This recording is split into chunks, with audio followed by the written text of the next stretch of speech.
हरि ओम। भगवान अब आगे बता रहे हैं आसुरी संपदा वाले लोगों के बारे में। अनेक चित्त विभ्रांता मोहजाल समावृता प्रसक्ता काम भोगेशु पतंती नरके अशुचौ। तो कहते हैं कि अनेक प्रकार से भ्रमित चित्त वाले, अब चित्त के और मोहजाल से समावृत, विषय भोगों में अत्यंत आसक्त आसुर लोग महान अपवित्र नरक में गिरते हैं।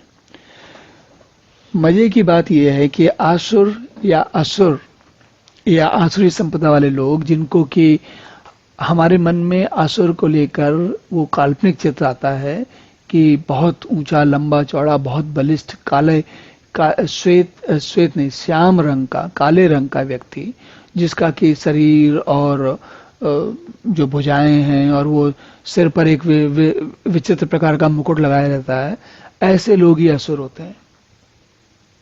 पर जो भगवान, जो जिन गुणों के बारे में भगवान अभी तक जिन पिछले श्लोकों में चर्चा करते आ रहे हैं, वे सारे, उनके लिए हमें ऐसा कोई आसुर वाला लोग तो दिखते नहीं है, बल्कि हम तो ये अगर आप जरा भी 2 मिनट भी विचार करेंगे तो ये सारे के सारे जो गुण हैं वो आज के समय के व्यक्ति पर लगभग पूरे लगते हैं। कैसे? अनेक प्रकार से भ्रमित चित्त वाले, मतलब हमारे पास अपने चित्त को, अपनी बुद्धि को भ्रमित करने के लिए कितनी सुविधाएं उपलब्ध है। व्यक्ति पैसे में ध्यान लगाए, या व्यक्ति मनोरंजन में ध्यान लगाए, या फिर वो पढ़ाई में ध्यान लगाए, या फिर वो प्रसिद्ध हो जाए, या वो ओलंपिक में चला जाए, या फिर वो नेता बन जाए, या फिर वो आईएएस ऑफिसर बन जाए और खूब सारी 2 नंबर की कमाई करे, या फिर पुलिस वाला बन जाए और कैसी कैसी जो भ्रष्टाचार की स्थितियां वो करे, या फिर कोई व्यापारी बन के कैसे लोगों को, किसी प्रकार से लोगों को मूर्ख बना के उनका बहुत सारा पैसा कमा ले। और आप अगर किसी व्यापारी से बात करेंगे तो वो आपको यही बताएगा कि नहीं, ये सब करना पड़ता है, हम ऐसा करना नहीं चाहते लेकिन हमें करना पड़ता है। क्यों? क्योंकि हम सब भ्रमित चित्त वाले हैं। भ्रमित चित्त क्यों है? क्योंकि हमको समझ में नहीं आ रहा हमें करना क्या है। और मोह रूप जाल से समावृत, ये और भी मजेदार है। मोह, तो हम कुछ कुछ करते हैं और हमें उन चीजों से मोह हो जाता है। जैसे कोई चीज विशेष कर देखिए, अगर किसी व्यक्ति को कोई रोजगार, कोई व्यापार कर रहा है, उसको थोड़ी सफलता मिलती है, तो अब उसको उस व्यापार से मोह हो जाता है। या फिर मान लीजिए पुरुष है, नर है, और उसको कोई एक सुंदर लड़की, उसको स्त्री से परिचय होता है, तो अब उसके मुंह में पड़ जाता है, सोचता है कि ये भी मेरे पास होनी चाहिए।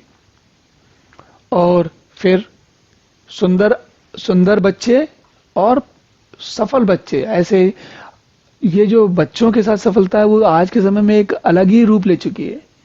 आज के समय का व्यक्ति कहता है बच्चों को सब कुछ करने देना चाहिए, तभी वो सीखेंगे कुछ क्या करना है। तो अगर आप कभी, लगभग हमारी स्थिति वैसी हो गई है।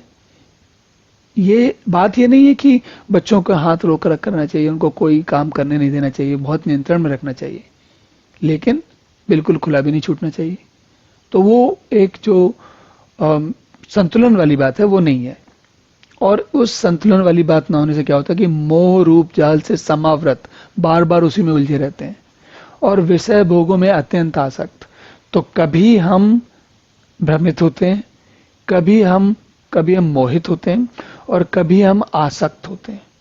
और इन 3 जो दुर्गुण हैं, अवगुण हैं, उनके कारण क्या होता है, आसुरी संपदा वाले हम आज के सभी लोग क्या करते हैं, अपने खुद के लिए नरक बना लेते हैं, जीवन को ही नरक बना लेते हैं।